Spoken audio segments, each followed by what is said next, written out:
Y'all, welcome back. Another exclusive with yours truly, Sabir Bay on Moor TV. Gotta keep plugging that Moor TV, bruh. Plugging it in, man. Including in the radio. Why is that? Can I share this with you? Let's go. Do you know that self-destruction was never supposed to make it on the radio or the video? They said it was too long. They said it was really too long. They didn't really want that there. Anytime you change the frequency of people and you know, of the music that they're playing, it make people start thinking different. Self-destruction was huge. Well, you go back and you listen to it though, man. Yeah. And I gotta keep saying that. You have to listen to the lyrics. Mo D kicked it off, I think. One of you suckers, ignorant brothers, trying to rob and steal from one another. You'll get caught in a minute. So to crush that, like just talk. This what we did. But even down to he had a piece with Chuck D, Karis One, and Mo D. Mo D's part, I'm trying to think of the name of the song that I play it all the time. He say, holding my mic like the staff of Rob. Oh. You follow me? When you go look up that song is Karis One, Mo D, and Chuck D. Karis One part was, no slave ship come from Africa. If in America, I'm an American. Like he goes into the whole history about it, but they don't want y'all to know that. You follow me? So, do you feel it was an era where hip hop was getting too conscious? Oh yeah, it's always been that way, and because it told the story about what was going on in our hood, the same way with NWA.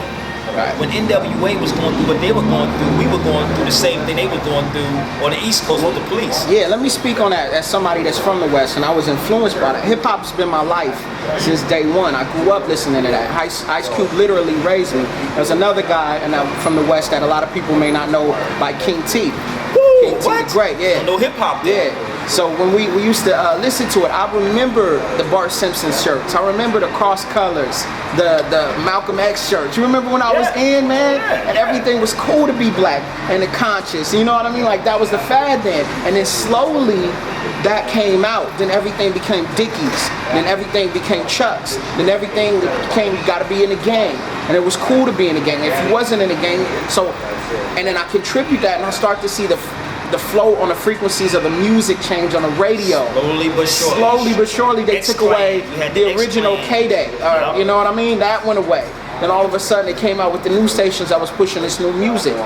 So who do we, I mean, we as so-called, you know, I ain't gonna say black, but we as Moors, when we come into this, we always like to blame people for this. Well, that's scapegoats. It's scapegoats.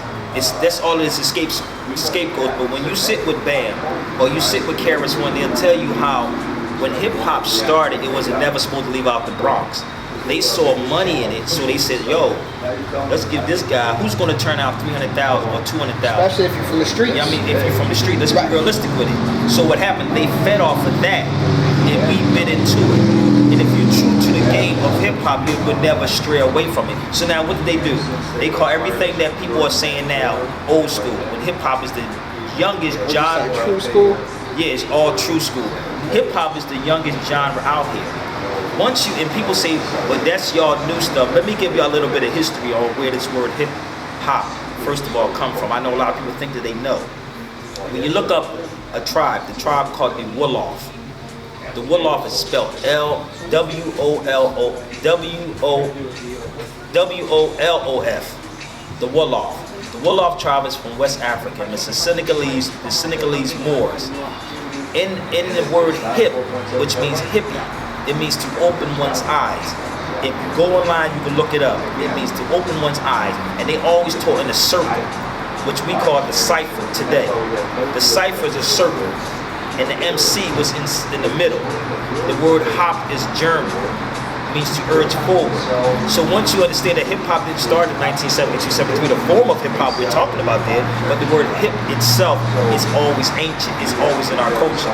So Europeans, they know this history. So let me ask you, as somebody who sat down and talked with Bam, did he say that he kind of like, he saw the vision? Did he, well, you said it was never supposed to leave the Bronx, but when we say that, because most people don't know, he coined the term hip-hop. Well, he didn't necessarily coin it. There's an argument right now about, he just took it to a whole nother, he brought electro funk and everything else in it. It was really supposed to be Cowboy who did that.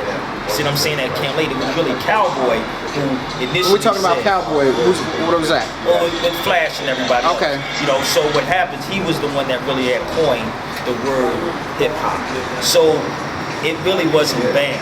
like people thinking it was banned. It Right. really wasn't banned. All of even the histories of the DJs. We didn't say DJ, it was called selectors because really hip hop was formed from Hip hop Jamaicans. selectors. It was from Jamaicans. You know what? I heard Marley say that a while ago, and he was Yeah. just like, we had the first hip hop Yes. rap artist, Because they would whatever. say, I think come- it was Damian Marley. Yeah, you would hear them say "Come down, selector," which means he was Come selecting down, the selector, song. yeah. He was selecting the music. You follow me? Correct. That's where it came from. Now, when we talking about hip hop, do we always start the first element with the DJ? It'll always it be was with, always the DJ, though. always, because that's the life was of the that's selector. the selector. The MC was which is the And master Cool ceremony. Herc was actually Jamaican, right? There you go. So that Cool Herc's Jamaican. So Bambaada's Jamaican. Jamaican. Flash is Jamaican. Wow. When you go into the history, all of them are Jamaican. Right. You follow me? But if we break down each element, can we trace roots back of the element? We go back to Brazil and we look at a dance style called capoeira. That's ours. You know what I mean? But then and let's tell you about the Wolof, yeah. right? When we dance, when you watch, if you go to YouTube and watch the Wolof tribe, which is the Moorish West African tribe, you know that's where the part of the Moors came from. Right. They was in a circle, they would beat the drums, and they would dance in a circle, which we call the cipher today. All right, we got to pay some bills right now, Yes, man. sir. I know we're getting heated. We'll be back with my brother Sabir right here on Moor Yes, TV sir. Live. Y'all check it out.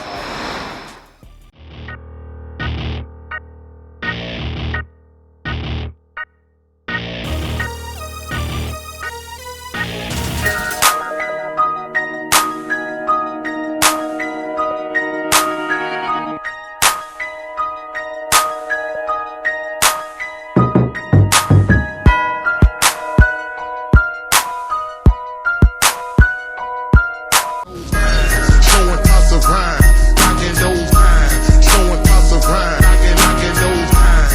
Showing thoughts of rhyme. I'ma come through and show my what time. Knocking those times. Showing thoughts of rhyme, knocking those times. Showing thoughts of rhyme, knocking those times. Showing thoughts of rhyme. I'ma come through and show my what time. Knocking those times.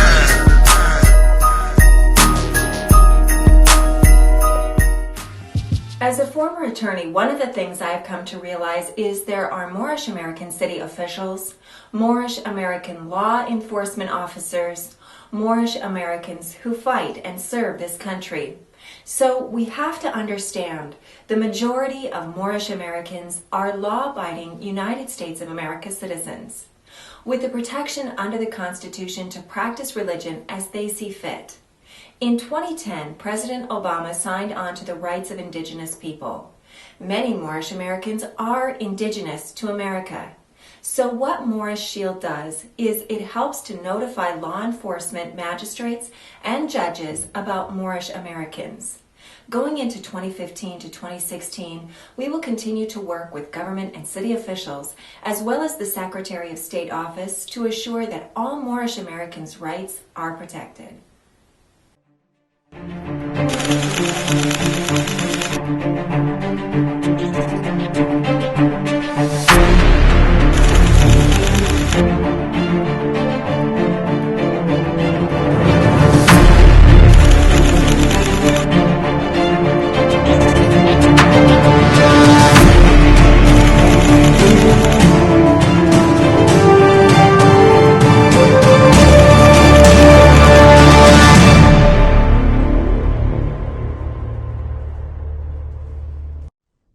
One of the things we looked at last year was the amount of documentation that were filed in the courts or posted online, most of which had nothing to do with the MST of A. There has been some attempts made by the mainstream media and journalists alike to link the MST of A with the sovereign citizens movement.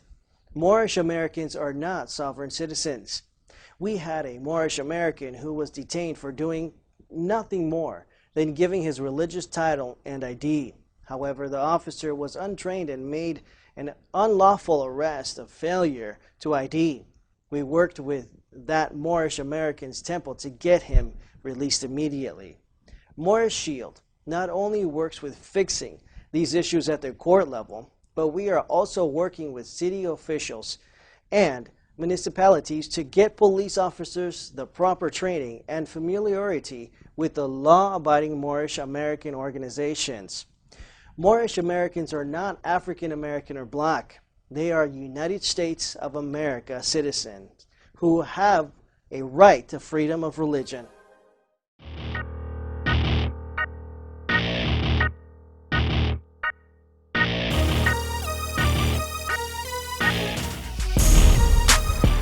Welcome back to Moor TV Live. We're rocking it out with my brother Sabir, getting it in. You know, he's always welcome here at Moor TV Live. This man, he got a VIP pass, man. He's good. VIP? I've ducked those hours. All right, so when you left off, we were talking about the B-boy and the tribe. Finish that breakdown. Well, when we talk about in West Africa, when you see people, I was telling somebody before I got here, when we danced like the crunk, how do we know they was doing the same thing in Africa? You follow me? We did the exact same. This is how in tune we were. So when you look at the Wolof tribe, they was beating the drum. And he was in a circle, which we call, again, the cipher. So you had the master of the ceremony, which was the MC. He was the one that was the hype dude. It was always about the DJ. You follow me? It never was about the MC. So now corporate America steps in. Yo, we need to switch this. How much you want? You see what I'm saying? Right. And then on top of that, we were told if you're on a mic and you're not saying anything, you need to shut the hell up and sit down.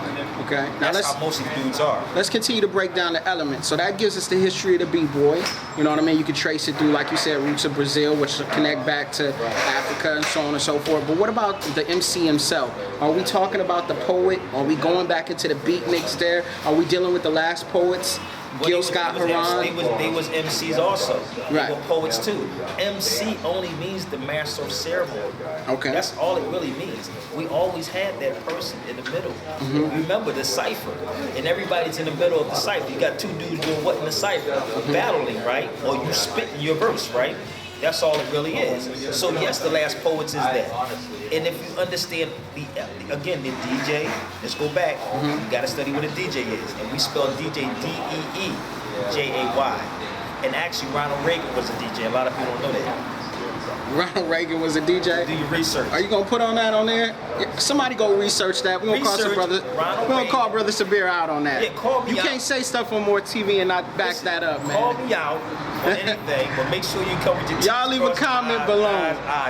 Listen, look up Ronald Reagan, a DJ, and I believe it was in the 1930s. He was a DJ. DJ only really means another word for it is disc jockey. Right.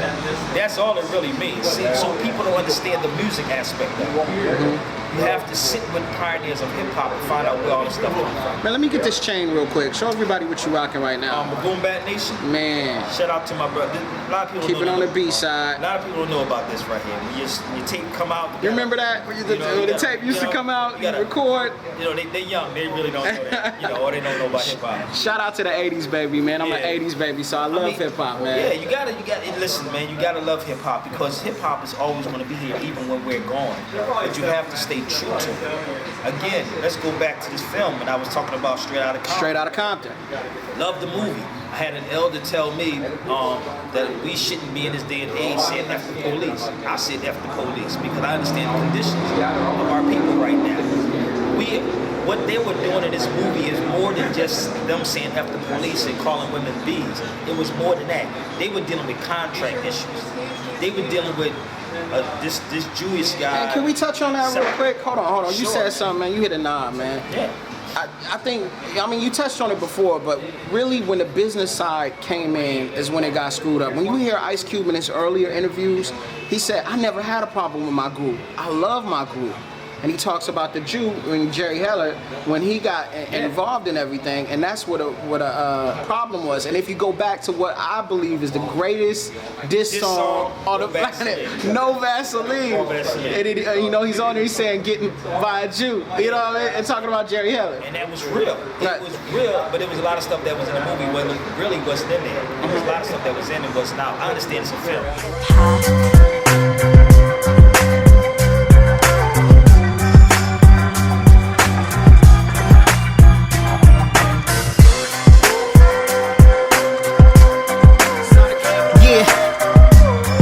About to get real right now.